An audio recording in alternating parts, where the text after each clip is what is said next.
Hey, so welcome to another episode of the SkyoöD-Vu P.O.V show. This is going to be a real quick one.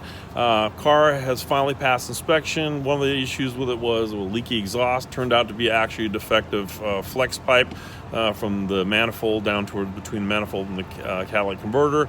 So I had that fixed, and while I was ordering or getting that organized, I also scored a great deal on a JOM sport exhaust. So it's only been on the car for maybe about 6 or 7 hours, so it's not broken in yet.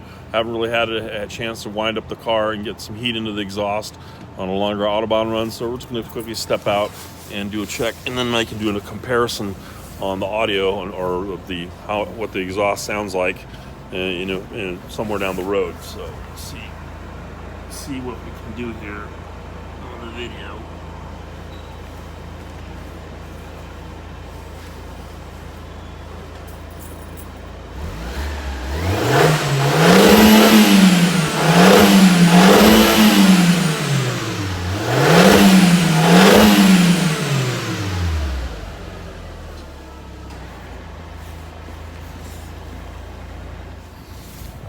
So I'll go ahead and give that a look on replay, and if I like it, I'll go ahead and repost it. If not, well, you'll never see this, and I will have to redo it again. Have a good one. If you like what you heard, like what you saw, hit that subscribe button, and any comments you want to make, go ahead and do that as well, and we'll see you next time.